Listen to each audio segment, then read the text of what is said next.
बहुत मारा हमको थाना में अंदर घूम के हम देखे निशान सब देखे मेरे पास फोटो आया। वो पैरों पर गिरे, वो माफी मांगे, लेकिन नीतीश कुमार के लाडले अफसरों ने उनकी ना सुनी।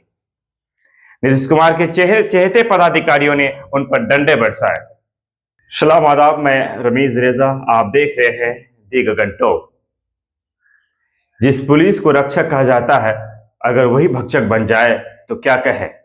जिस पुलिस प्रशासन के कांधों पर जिम्मेदारी होती है कि आम लोगों की रक्षा करे, उनकी हितों की रक्षा करे, उनकी सुरक्षा का इंतजाम करे, अगर वही पुलिस प्रशासन असामाजिक तत्वों के तहत व्यवहार करने लग जाए, क्रूर हो जाए, तो फिर आमजनों का परेशान होना स्वाभाविक सी बात है। आपने शुरुआत में देखा 20 सेकंड के इस वीडियो क्लिप ने आपके दिलों को झकझोर करके रख दिया होगा। जी हाँ, आपके सीने में भी एक दिल है, और अगर वो दिल धड़कता है तो आपको मधुबनी के पट्टी की जो घटना है, उन्होंने आपके दिल को झकझोर करके रख दिया होगा। बिहार में अफसरशाही का जो नमूना है, उनके चंद नज़ारे समय समय पर आते रहते हैं। मधुबनी के बेनीपुट्टी में जिस तरह से मोहम्मद फिरोज को पुलिस ने पिटाई की, जिस तरह से मोहम्मद फिरोज का बयान सोशल मीडिया में चल रहा है, तमाम तर चीजों को आप सुने, देखे, समझे। जिस तरह से जख्म है उनके शरीर पर, उन्हें जिस तरह से पीटा गया, उनके साथ जिस तरह से पुलिस ने अत्याचार किया, व्यवहार किया, जिस तरह की बातें सोशल मीडिया में चल रहा है, ये एक सोचनीय विषय है। हालांकि मधुबनी प्रशासन की तरफ से उन पुलिस पदाधिकारियों को सस्पेंड तो किया गया है, लेकिन क्या इतना काफी है? हम आपको बताते चले, बिहार के मधुबनी जिले के बेनीपुट्टी में मोहम्मद फिरोज कहीं जा रहे थे, और वहां वाहन चेकिंग का जो है अभियान पुलिस की तरफ से चलाया जा रहा था। मोहम्मद फिरोज को पुलिस की तरफ से हाथ दी जाती है। मोहम्मद फिरोज की गलती सिर्फ इतनी थी कि उन्होंने गाड़ी थोड़ी दूर जाकर रुका, लेकिन मोहम्मद फिरोज को, अगर मोहम्मद फिरोज की माने, जिस तरह से उन्होंने मीडिया के सामने बयान दिया है कि उन्हें घसीटते हुए गाड़ी से बाहर निकाला गया और उन्हें मारा गया। मोहम्मद फिरोज ने रो रो कर कहा है कि वो कहते रहे कि मुझे आज तक इस तरह से किसी ने पिटाई नहीं की है। वो पैरों पर गिरे, वो माफी मांगे, लेकिन नीतीश कुमार के लाडले अफसरों ने उनकी ना सुनी। नीतीश कुमार के चहेते पदाधिकारियों ने उन पर डंडे बरसाए। अब इस पूरे घटनाक्रम में बिहार के नेता प्रतिपक्ष तेजस्वी यादव मोहम्मद फिरोज के घर गए, मीडिया में उन्होंने बयान दिया। तेजस्वी यादव ने बिहार सरकार पर सवाल खड़ा किया है। उन्होंने बिहार सरकार को आत्म मंथन और चिंतन करने की बात कही है कि आखिर ये क्या हो रहा है। हालांकि इस मामले में राजनीतिकरण भी हो रहा है, हर कोई अपने चश्मे के हिसाब से नाप तोल कर बातों को रख रहा है। जहां एक तरफ राजद के लोग सरकार पर आरोप लगा रहे हैं, तो वहीं जदयू और बीजेपी के लोग इस मामले में राजनीतिकरण का आरोप विपक्ष पर लगा रहा है। लेकिन जिस तरह की घटना हुई है, ये कोई पहली घटना नहीं है। बिहार में अफसरशाही किस तरह से हावी है, किस तरह से सर चढ़ कर बोल रहा है, ये आपसे छुपी है न हमसे छुपी हुई है। लोग कह रहे हैं कि एक अल्पसंख्यक पर इस तरह से पुलिस का अत्याचार क्या सिर्फ इसलिए तो नहीं किया गया कि उन्होंने अपने नाम को फिरोज बताया?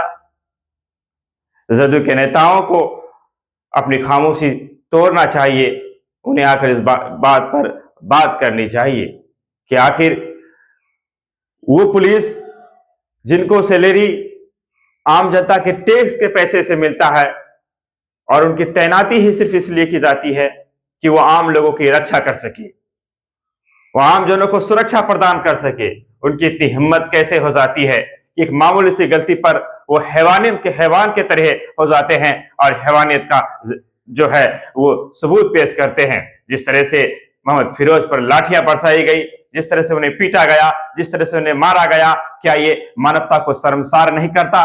क्या इसे देखने के बाद अगर आपके दिल में एक जो है इंसान होने का दर्द है, तो क्या आपके आंखें नम नहीं हुई? सुनिए, तमाम तर चीजों को देखिए और समझिए कि बिहार में किसकी सरकार है, सुशासन की सरकार में ये क्या हो रहा है। हम आपको बताना चाहेंगे कि इस पर अब बात हो रही है, सोशल मीडिया में लोग लिख रहे हैं, बिहार सरकार से सवाल पूछ रहे हैं। सरकार की जिम्मेदारी बनती है कि भविष्य में कोई पुलिस वाला फिर कोई आमजनों के साथ इस तरह का व्यवहार नहीं कर पाए, इन्हें कठोर से कठोर सजा मिलनी चाहिए, इस तरह की जो है लोग मांग कर रहे हैं। लेकिन देखना बड़ा दिलचस्प होगा कि बिहार सरकार, सुशासन की सरकार इस पर क्या एक्शन लेती है। क्योंकि विपक्ष वाले अक्सर आरोप लगाते हैं कि नीतीश कुमार के राज में पदाधिकारी कितनों ही करप्ट हो जाए, उनसे कितनों ही गलतियां हो जाए, उस पर जो है सजा नहीं होती, उन पर कोई कार्रवाई नहीं होती। अगर ये बात सच नहीं है तो बिहार के मुख्यमंत्री को आगे आना चाहिए, बिहार के मुखिया नीतीश कुमार को आगे आना चाहिए और इन तमाम तर चीजों को देखने, सुनने और समझने की जरूरत है। बिहार के मधुबनी जिले के बेनीपट्टी पुल में वाहन चेकिंग के दौरान मोहम्मद फिरोज अपनी गाड़ी लेके जा रहे थे। उनकी गलती सिर्फ इतनी थी कि उन्हें जब पुलिस ने हाथ दिया तो उनकी गाड़ी थोड़ी दूर जाकर रुकी और इसी से आग बबूला होकर पुलिस प्रशासन ने जिस तरह से हरकतें की है, जिस तरह से मोहम्मद फिरोज के बयान आ रहे हैं, रो रो कर अपने दुखड़ा को सुना रहे हैं। बहुत मारा हमको, थाना में जो अंदर ही घूम के हम देखे, निशान सब देखे, मेरे पास फोटो आया था। सर पैर पकड़ता हुआ आपका मुझे माफ कर दीजिए मौलाना। किसी कुछ बोल रहे थे वो कुछ भी नहीं बोले, हम कुछ भी नहीं बोले। वो लोग कुछ बोल रहे थे। बाल पकड़ के, दाढ़ी पकड़ के सीधा कोंटा है, अलमारी वगैरह रखी है, ट्रंक वगैरह कुछ रखा हुआ है, उसके अंदर ले गया और वो लाउटा पटक करके जैसे मन तैसे मारा। हम पैर पकड़ते थे कि हुजूर मुझे माफ कर दो, हम कभी ऐसा मारने का है जिंदगी में, कभी ऐसा मारने के समय भी कभी मेरे उस्तादों ने भी नहीं मारा। हम बहुत दिन से पढ़ा रहे लेकिन कभी न किसी विद्यार्थी पर भी। हम बहुत कोशिश किए, पैर भी पकड़ लिए कि हमको माफ कर दीजिए सर, माफ कर दीजिए।